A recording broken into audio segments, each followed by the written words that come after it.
Je suis très content d'être là ce soir pour deux raisons. C'est d'abord, on est dans une librairie différente. Moi, je connais bien les librairies en France. Et vous avez ici à Brest une librairie différente, qui est une référence pour une foule de villes en France. Donc on n'est pas dans un endroit ordinaire. Et ensuite, ce soir, c'est la dernière fois de ma vie que je parlerai de ce livre.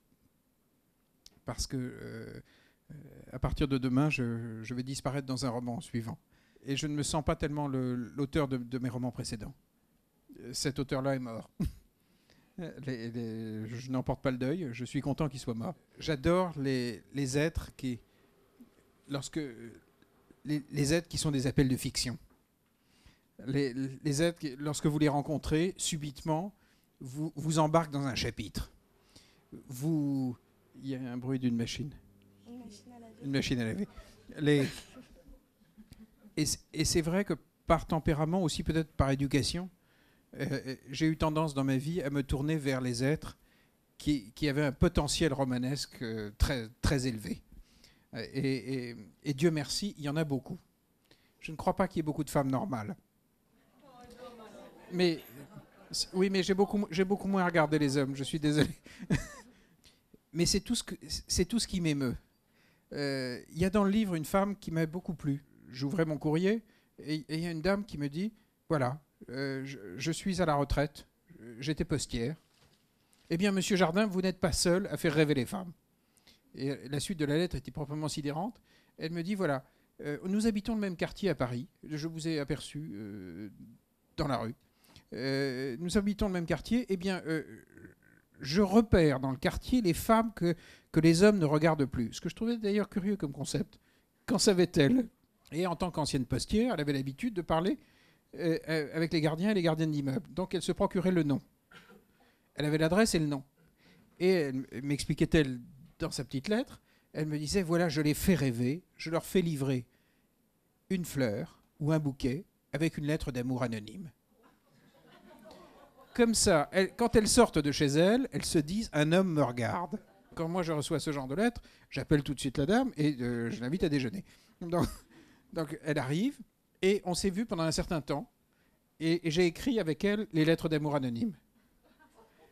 Et je trouvais fabuleux cette dame qui aurait pu être tranquille à la retraite, qui avait un besoin de romanesque absolument extraordinaire. Ce qui m'a enthousiasmé au fil des années, ça a été de rencontrer des femmes qui avaient ce potentiel romanesque et qui à chaque fois m'apprenaient des choses. Celle-là m'a profondément appris qu'avec un timbre-poste et pour le prix d'une rose, on pouvait basculer dans du pur romanesque. Il y a un chapitre dans le livre où il y a une femme qui a fait quelque chose que j'ai trouvé magnifique. J'attendais un éditeur de Hong Kong, chinois, et qui m'avait donné rendez-vous au Flore à Paris, parce que le chinois connaissait l'endroit un peu mythique. Bon, et j'attendais, et il y a une fille qui vient vers moi, et qui se penche, elle avait un décolleté inouï, et elle me dit, vraiment, ça n'est pas mon genre, ne vous faites aucune idée, mais tout de même, est-ce que je peux vous laisser mon téléphone ?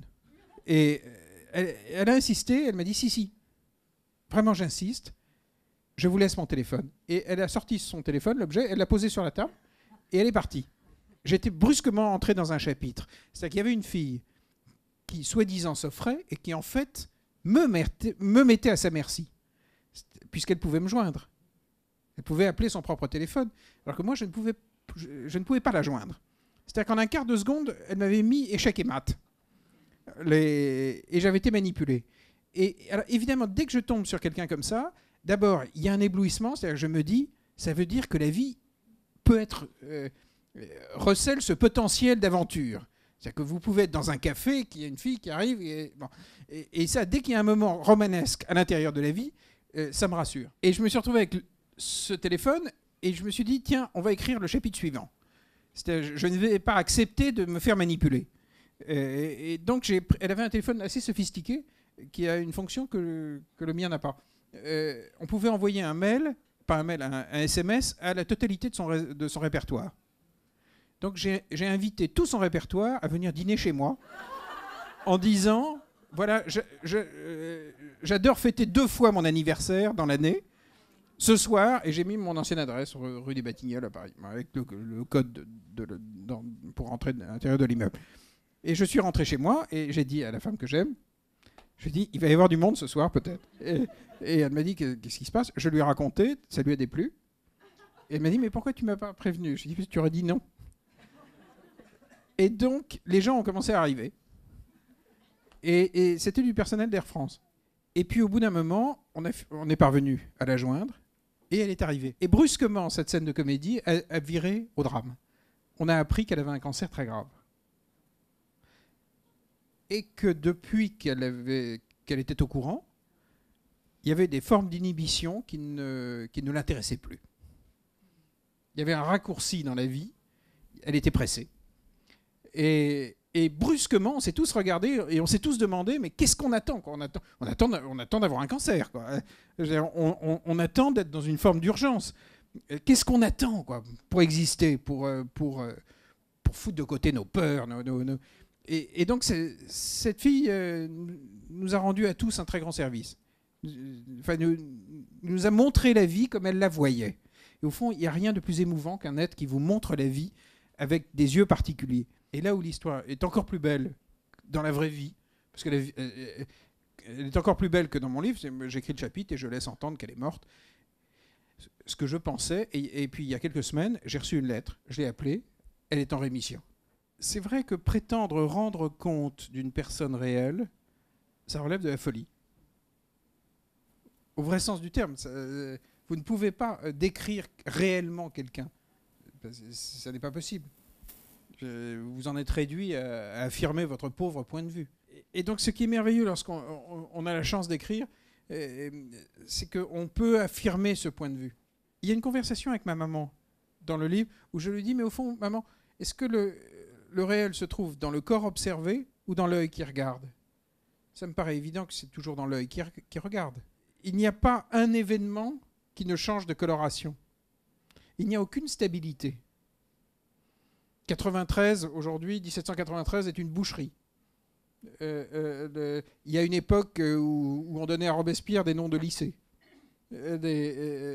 Aujourd'hui, ça effleure pas grand monde, l'idée on se dit quand même, le type a quand même beaucoup de sang sur les mains, c'est quand même pas très propre d'aller assassiner les gens. Bon. Est-ce que a-t-on plus raison aujourd'hui qu'avant? Pas sûr.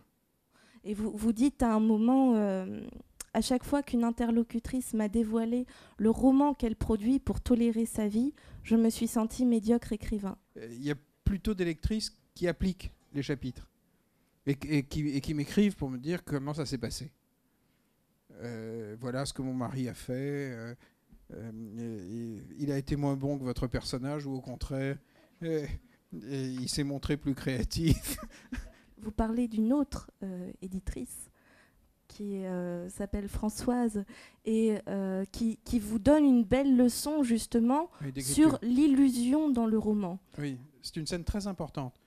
Il s'agit d'une éditrice dont vous avez peut-être entendu parler qui s'appelle Françoise Verny.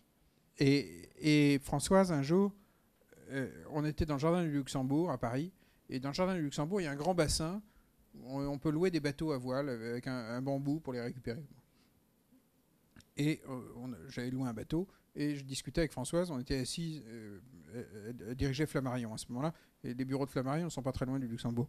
Et tout à coup, Françoise me dit, chérie, elle me dit, et elle citait une phrase de Céline. Elle me disait, tu vois, si je plonge ce bambou dans l'eau, il va paraître brisé à cause de la réfraction. Alors, elle met le bambou, et elle me dit, oui, on voyait effectivement que le bambou était cassé. Et elle me disait, et elle a ajouté, si tu veux qu'il paraisse droit, il faut le briser avant de le mettre dans l'eau. Elle casse le bambou, on le met dans l'eau, ça marchait. Ça semblait droit. Donc elle me dit, c'est ça l'écriture.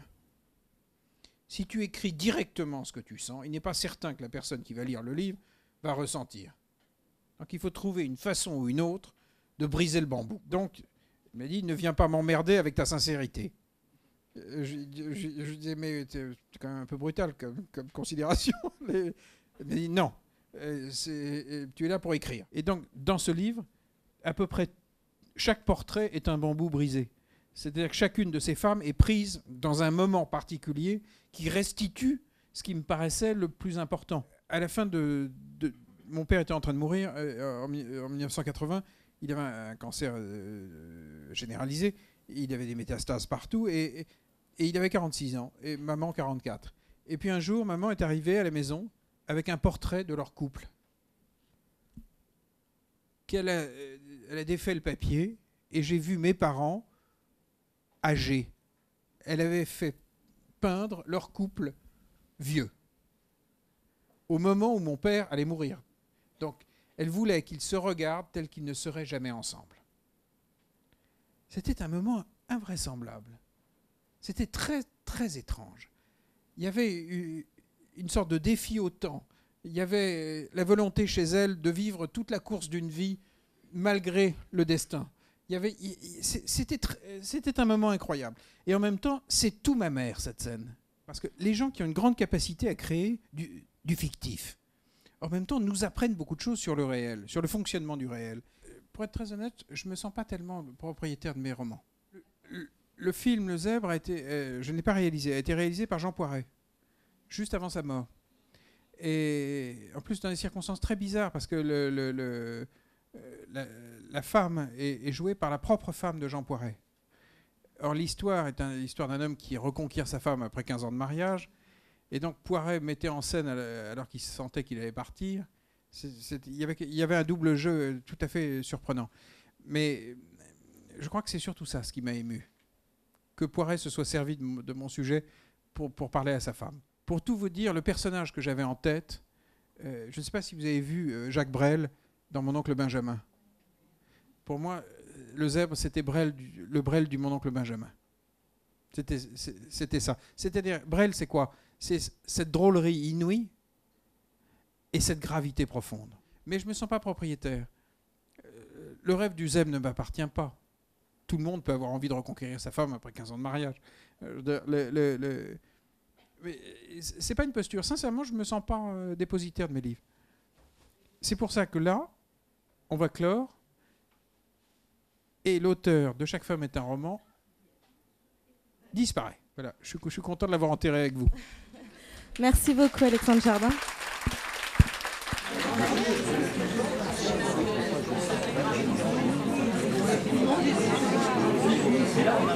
Oui.